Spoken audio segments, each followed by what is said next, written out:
Orang Minahasa atau orang Malesung di dalam mereka melaksanakan ibadah tidak dibatasi oleh ruang atau gedung. Jadi sebetulnya orang Minahasa bisa melaksanakan ritus atau upacara keagamaannya itu di mana saja sesuai dengan petunjuk dari para leluhur atau petunjuk ilahi. Jadi bisa di mana saja sesuai dengan petunjuk para leluhur. Namun hari ini kita bisa melihat dengan mudah pelaksanaan ritus atau upacara adat di tempat-tempat seperti Watu Pina Betengan atau tempat-tempat lain, misalnya Batu Tumani, Waruga, atau tempat-tempat tertentu yang memiliki nilai sejarah atau nilai adat bagi Tou atau orang Minahasa yang dulunya disebut sebagai Tou Malesung. Yang dibutuhkan adalah kesiapan hati dan pikiran, karena pelaksanaan ritual atau ritus atau dalam komunitas kami disebut sebagai merunubat atau masuk CCO. Sang pemimpin ritual itu dia yang melaksanakan secara utuh, jadi dia yang memimpin tunggal ritual, dan umatnya atau paumungannya itu mengikuti saja apa yang diberitahukan atau diarahkan oleh walian.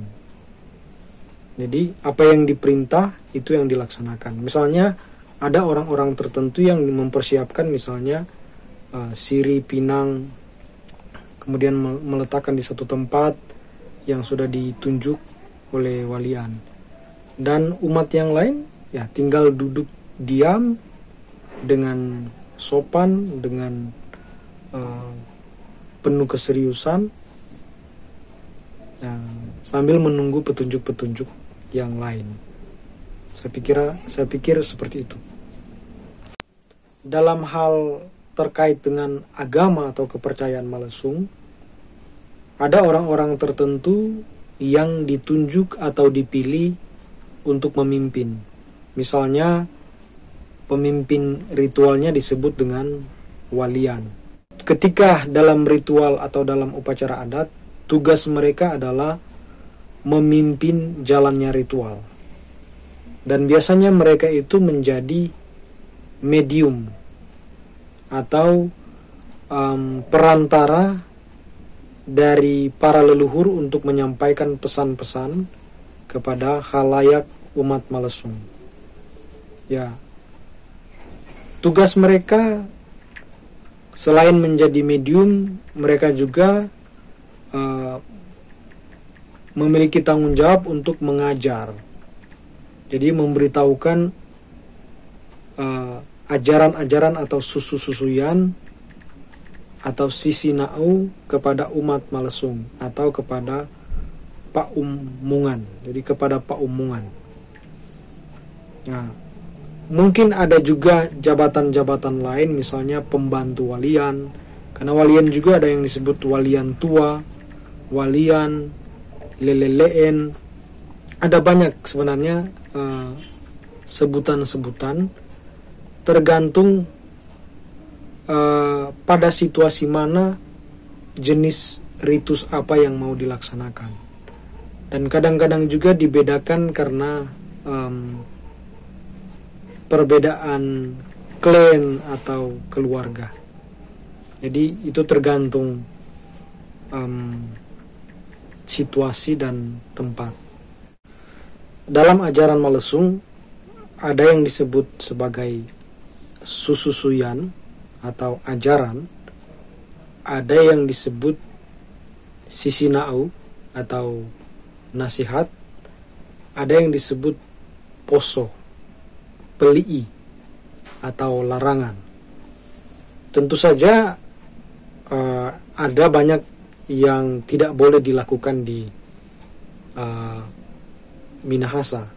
Artinya dalam kehidupan bermasyarakat, hubungan antar manusia itu ada yang tidak boleh dilakukan.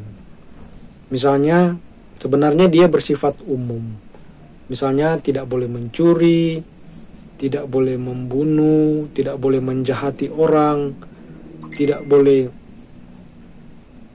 mengambil istri orang lain atau mengambil suami orang lain, tidak boleh membakar ladang atau perkebunan, yang mirip saja dengan larangan-larangan yang ada di bangsa-bangsa lain atau di tempat-tempat lain. Karena ajaran orang Minahasa adalah tumauto, atau membantu orang lain berkembang, hidup, dan meningkat taraf kehidupannya.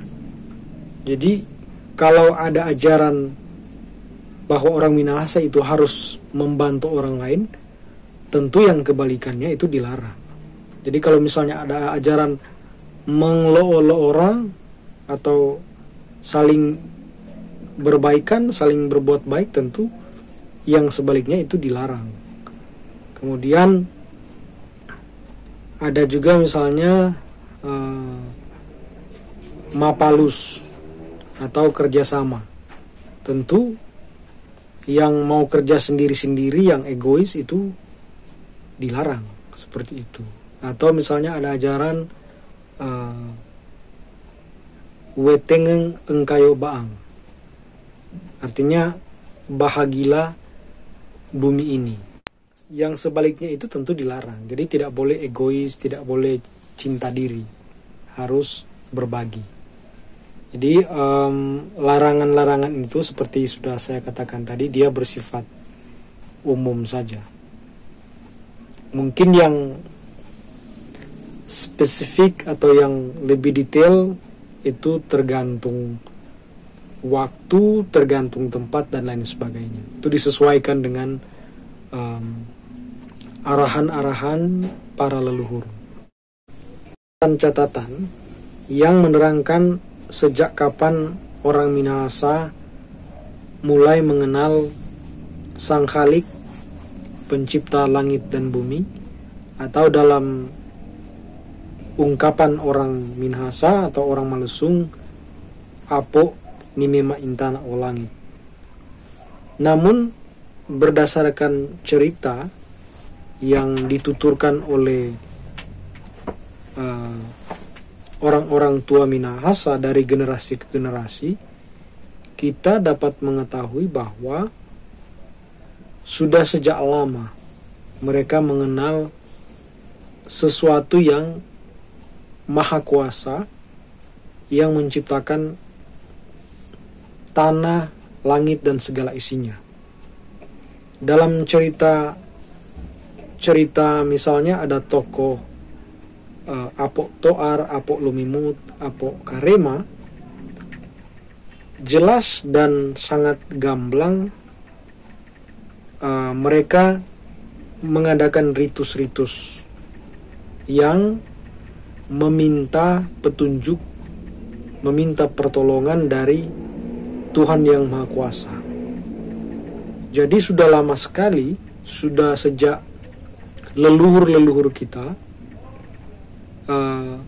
Sang Khalik atau Siapo Nimema Intana o Langit itu dikenal. Dan para leluhur kita itu sangat dekat dengan Tuhan Yang Maha Kuasa. Itu nampak dari cerita-cerita atau tuturan-tuturan orang-orang tua. Tuturan-tuturan ini ada yang sudah ditulis, ada juga yang secara lisan diwariskan dari generasi ke generasi.